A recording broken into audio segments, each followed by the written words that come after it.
Hey everyone, welcome back to CryptoCache. Thank you so much for joining me here. Hope you're having a fantastic day. Happy Monday to you and your family.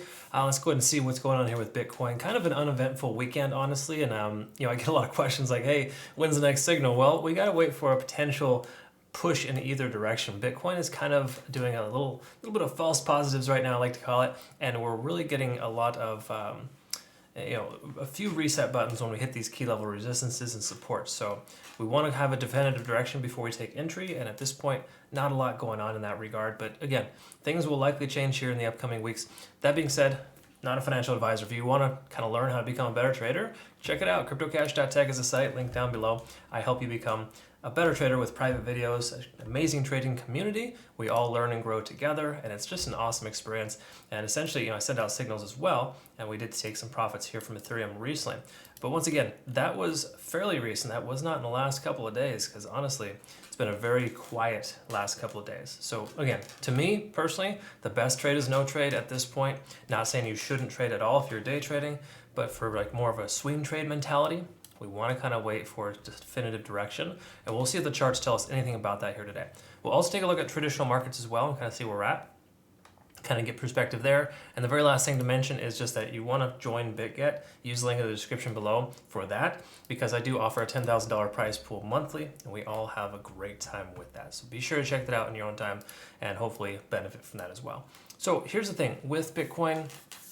It's actually doing quite well considering the overall situation here with traditional markets being down. Okay, so we got over a 1% downside basically for the traditional markets here today, whereas Bitcoin is holding at only a quarter of a percent lower. Now, granted, it did come up and get rejected right off this Fibonacci circle level at 17,500 or 17,440. But generally speaking, at this point, we can expect the price to get rejected a few more times before it comes up any further. Okay, so again, it's one of those things where we got to kind of be patient and continue to allow for the price to retest specific resistances before it can break through. All right, this is just kind of standard procedure in that regard. Now, again, is it going to break through? That's hard to say. Is it going to decrease in value? That's also hard to say, but there is potential of that as well. We need to prepare ourselves for that. But generally speaking, at this point, I think Bitcoin being down by a small margin versus the traditional markets being down by a larger margin is a very good sign and a good situation here for Bitcoin, showing that it can maintain its price point at the 17,000 range for the moment. So that's pretty positive sign. Closure above 17,000 today would be very important. Again, this candle wick here is not great, but it's still too early to tell what's going to happen with the day. Let's take a look at some other things here. So we can see 50 on the RSI keeps getting rejected. So every time the price comes up to 50, it keeps getting pushed out, which is all normal and well and good. That's perfectly fine. It's not a bad thing. It just means that once we break through, we're going to have probably like a strong squeeze to the upside. It'll probably continue further. Again, this happened last night, so you got to keep in mind that candle wake up that occurred late last night, and the traditional markets were not part of that. So that being said, breaking through that key level resistance is going to be difficult without more volume. All right, so if we take a look at the moving average convergence divergence, we can kind of see it's plateauing now. All right, so it kind of tells us it has lost its momentum, but it isn't shifted bullish or bearishly. Right, so when I see something like that, I kind of wait in the sidelines and wait for that to be broken, essentially, and hold on to my pants. Hold on to my whatever it is you want to hold on to, right? The general concept, though, is that you want to be fairly patient in this situation here to ensure that you're not just jumping in because it might break out. While it does look like the price wants to break through that resistance level, it hasn't yet. Okay, and it got rejected the first attempt. Likely going to be multiple attempts before it breaks through officially. Because again, you got to remember a lot of volume at this level here at 17,500, and that's a previous support level as well. So we got to recognize that that's going to be a strong resistance level. Okay, especially the fact that it's lined itself up with the Fibonacci circle, and that's effectively right where it's at. Okay, so you can kind of see that we're stuck underneath that little resistance level, and we could very well be there for a little while longer. So I wouldn't expect it to just shoot upwards here in the near future, but I would expect in time, if we can continue to maintain a price point at this level, we're going to probably see the price increase. All right, let's take a look at a couple of other things here as well. When this is something that's relevant to understand, the 50-day simple moving average is a very important indicator. So when we get there, whenever that might be, it's probably going to be a couple weeks out, but generally speaking, we're going to probably get some resistance at first and then potentially break through. But we got to recognize that this is going to align itself with a lot of resistances and that could very well hold the price action in place or keep pushing it down further. Again, could and should are two very different things. At this point, these are all hypotheticals and we truly don't know because we don't have enough data there yet or enough time at this price point to understand that. But here's some positive here. You can see kind of like this double bottom I was referring to where the price action continued to hit this same level twice and continued upwards. That's very standard stuff there. It's no wonder why it came up here, but it also makes sense that it got rejected at this resistance level because again, it's the 17,300, 17,500, that range right there is a strong resistance. So we cannot expect it to break through the first time. All right, so again, even though that double bottom was positive, we cannot kind of expect it just to shoot through a key level resistance in the first time. Okay, so again, kind of normal stuff there in that sense. Let's take a look at TD sequential, kind of see where we're at here. We're up to a 6 previously and got rejected. We had a 9 prior to that, as I've already indicated in previous videos. So in that sense, really nothing to worry about. We are kind of consistently inconsistent for the moment, and a lot of this is weekend data. You got to keep that in mind, and weekdays are tremendously different than weekends. So that's why in a lot of cases it can be you want to be cautious and careful trading over the weekends, just because the volatility is strange and it's different than what we normally experience during the weekday. So taking a look at some of the standard stuff here, we can see RSI at 50 holding itself in place, and that concurrently runs with 17,000 even for a Fibonacci retracement level. So the presumption here would be that that should hold and the price should bounce and continue to make higher lows, right? Now again, you never want to base trades off of presumptions. You want to try to get as much data as you can, but generally speaking, that's more of a positive than a negative, holding above 50 on the RSI, because you can see it previously bounced off that level here as well.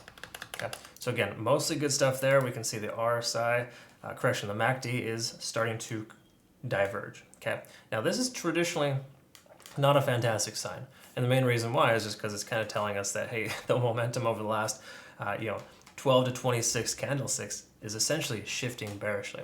In other words, the 12-day exponential moving average is this blue one, and the orange is essentially the 26-day exponential moving average. When they converge or diverge, so to speak, that tells you there's a shift in momentum. Okay, it basically just implies that the bears might be in control of the next leg down if there were to be one. Again, hypothetically, keep that in mind, we're above a key level support and we're holding above 50 on the RSI. So those are both positive signs. And it makes sense the price is pulling back here because it got overextended and it's coming back down. All right, so again, the likelihood of the price action going up from here I think is slightly higher than going down. So to me, 17,000 would be a potential entry target if everything else looks good as well. Now let's take a look at the 1 hour, because this is something that's helpful to understand because it's pretty obvious there is an overextension here to the upside. Okay, so we take a look at TD sequential. We can see we hit a 9 on TD sequential right here at this level, and then kind of plateaued and shot up even further. So this was all well and good, don't get me wrong, but again, it went outside the standard deviation. Okay, so if we take a look at the standard deviation, you can kind of see that a lot of these candle wicks are well outside of that level, the upper level, and that essentially tells us that the price is going to probably pull back. Okay, you can see the same thing with Bollinger Bands as well. Hypothetically, you'd have taken a trade right here, a short, you would have done very well for yourself. But keep in mind, that's in the past, but that allowed for us to understand that we are overextended to the upside and the price is pulling back down. Now that we've shot all the way through these support levels, so to speak, we're almost at a 9 and we're effectively potentially bouncing off 17,000. So again, hypothetically, we should see higher lows and higher highs continue with this progression, whereas we came up to a 9 when in extreme overtime, the price action sold off, and greed is a real thing. They're going to take their profits. Of course, the whales woke up this morning and are very happy to see all this blubber, right? So a lot of opportunity there. And they took their profits, of course, but now we're coming down this key level support where there's a lot more buying pressure, and the whales are having trouble pushing the price action below that level. So to me, based on overextension here, plus that potential of bouncing off 17,000, it seems much more likely that we're going to see a continuation either sideways or up from here. Now, again, if it continues sideways for a long time at this level, we might want to expect the price to continue to break down, but we're too early into that situation to understand that. So you see here previously how the price was kept testing this resistance level. That's an example of what could happen here if we continue to maintain a price point right at that level. It could leg down, okay? But I don't think we should expect a leg down continuously here because it wouldn't make a tremendous amount of sense, unless, of course, traditional markets continue to bleed out. Now, that is a possibility. This is very much a real thing as well, but you can see these are on the overextended sides here as well. Okay, so again, the likelihood of a pullback to the upside would make sense in the relative near future. So I think near the end of today's trading day, we should experience some type of increase that would make make sense to me based on what we see here so far on the hourly. Again, there's no guarantees, but the hourly looks like it's going to potentially bounce and or go sideways. So we want to kind of see and wait and find out what's going to happen with that first, and then continue to take our either long or shorts based off of that. For now, I think 17,000 looks like it's going to hold. It does seem slightly more likely than it would be to decrease and drop very hard from here. Okay, so mostly good stuff here for Bitcoin.